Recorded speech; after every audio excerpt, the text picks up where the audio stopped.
बात करते हैं लोकसभा चुनाव में मुस्लिम आरक्षण को लेकर के आर पार की लड़ाई छिड़ गई है।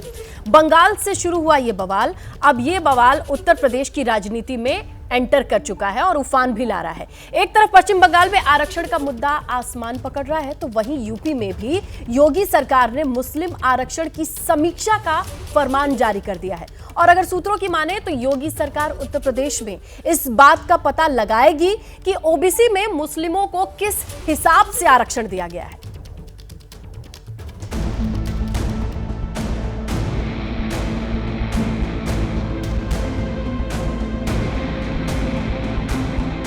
हिंदी वाले लोग कह रहे हैं कि बचे हुए भारत पर भी पहला अधिकार मुसलमान का है। बीजेपी रायटा আমরা মানব না ओबीसी रिजर्वेशन चलছে चलবে। भाजपा का एक भी सांसद है तब तक एसटी, एससी, ओबीसी के आरक्षण पर डाका हम नहीं डालने देंगे। आज पूरा देश में उजागर हो गया है देश का डिक्टेटर कौन है। पश्चिम बंगाल से उठी मुस्लिम आरक्षण पर सियासी चिंगारी अब उत्तर प्रदेश में सुलग रही है। लोकसभा चुनाव की शुरुआत में जिस मुद्दे पर प्रधानमंत्री मोदी विपक्ष को घेर रहे थे वही मुद्दा चुनाव के अंतिम दौर में सबसे बड़ी धुरी बन गया। सबसे पहले आपको बताते हैं कि लोकसभा चुनाव के बीच मुस्लिम आरक्षण पर सियासत कैसे सुलगी। 22 मई को कलकत्ता हाईकोर्ट ने पश्चिम बंगाल में 2010 के बाद जारी ओबीसी सर्टिफिकेट्स रद्द करने का आदेश दिया। हाईकोर्ट ने कहा वोट बैंक के लिए आरक्षण दिया गया। आरक्षण देने में पिछड़ा वर्ग आयोग के निर्देशों की अनदेखी हुई। मुस्लिमों की 77 श्रेणियों को पिछड़ा वर्ग में चुनना मुस्लिम समुदाय का अपमान है। ऐसा आरक्षण लोकतंत्र और संविधान का अपमान है। इसी आदेश के ठीक अगले दिन उत्तर प्रदेश से बहुत बड़ी खबर आई है। योगी सरकार यूपी में ओबीसी कोटे का जो आरक्षण मिलता है उसमें मुस्लिमों की हिस्सेदारी कैसे तय की गई है इसकी समीक्षा करेगी। किसी भी परिस्थिति में ओबीसी का, एससी का, एसटी का, महिलाओं का, गरीबों का हक नहीं छीनने देंगे। जो छीनने की कोशिश करेगा उसके खिलाफ माननीय नरेंद्र मोदी जी के नेतृत्व में भारतीय जनता पार्टी खड़ी है। उत्तर प्रदेश में 24 से ज्यादा मुस्लिम जातियों को ओबीसी कोटे में आरक्षण मिलता है। सूत्रों के मुताबिक समाजवादी पार्टी सरकार में इसके लिए नियम बनाए गए थे। अब योगी सरकार जांच करेगी कि आरक्षण देने का आधार क्या है। अधिकारियों को निर्देश दिए गए हैं कि रिजर्वेशन की बारीकियों को देखा जाए, आरक्षण का लाभ लेने वालों की जानकारी भी जुटाई जाए, जिसके बाद सीएम योगी के सामने रिपोर्ट पेश की जाएगी। अभी उत्तर प्रदेश में पिछले 7 साल से बीजेपी का राज है। मुस्लिम आरक्षण पर सियासत ने आसमान पकड़ा तो अब योगी सरकार भी पुरानी फाइलें खोलने लगी है। लेकिन इस फैसले पर समाजवादी पार्टी और कांग्रेस बीजेपी पर हिंदू मुसलमान की राजनीति करने का आरोप लगा रहे हैं। ये रिजर्वेशन को मिटाने की बात करते हैं।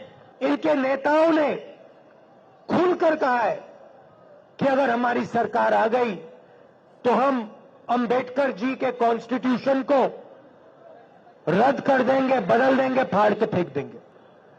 हमने अपने मैनिफेस्टो में साफ कह दिया है कि ये जो 50% की लिमिट है इसको हम हटा देंगे। रिजर्वेशन को हम 50% से भी आगे बढ़ाने जा रहे हैं। सच्चर कमेटी की रिपोर्ट है कि इस वक्त हिंदुस्तान का मुसलमान दलितों से भी ज्यादा बदतर है।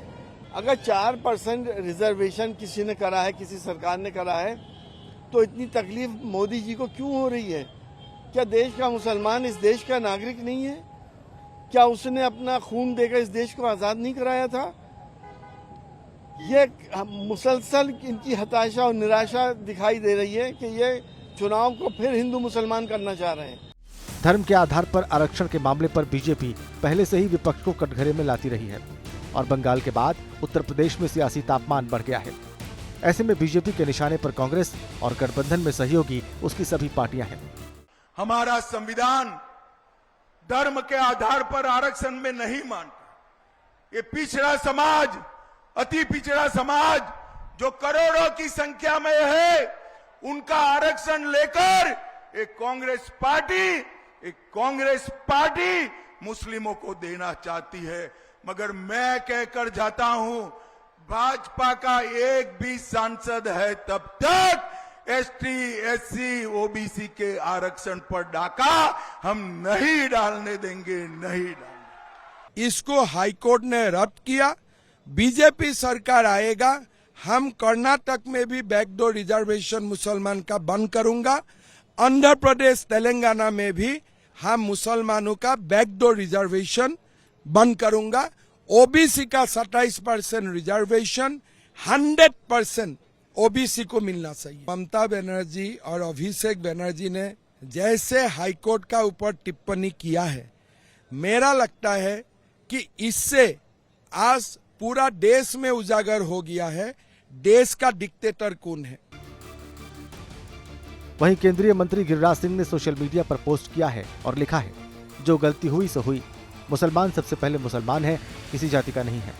सभी सनातनियों, खासकर पिछड़ों को मुसलमानों को दिए जाने वाले आरक्षण का विरोध करना चाहिए। लोकसभा चुनाव के छठे चरण की वोटिंग में महज 1 दिन का वक्त बाकी है। ऐसे में छठे फेज की वोटिंग से ठीक पहले मुस्लिम आरक्षण का मुद्दा बहुत बड़ा बन गया है। उत्तर प्रदेश में जिन 2 चरणों में चुनाव होना है, उसमें पूर्वांचल की ज्यादातर सीटें हैं। छठे चरण में यूपी की 14 सीटों पर वोटिंग, जिसमें पूर्वांचल की 11 सीटें हैं। 7वें चरण में यूपी की 13 सीटों पर चुनाव है और ये सभी सीटें पूर्वांचल में आती हैं।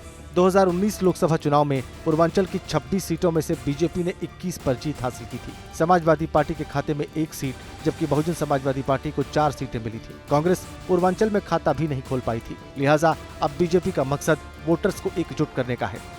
मुस्लिम आरक्षण की जंग में अब यूपी की बाकी बची सीटों पर हिंदू एकता वाला दांव चला जा रहा है। जैसे ही घड़ी का काटा दोपहर 2:30 पे आए, बबीता जी का दिल सास बहू साजिश के लिए मचल जाए। और ये है इनकी बहू, पूरे दिन ऑफिस की टेंशन हो जाए गॉन जब ये करें अपना फेवरेट शो फ्री टाइम पे ऑन। इनकी तरह आप भी देखिए अपना फेवरेट शो अपने टाइम पर और डाउनलोड कीजिए एबीपी लाइव ऐप अपने स्मार्ट टीवी पर।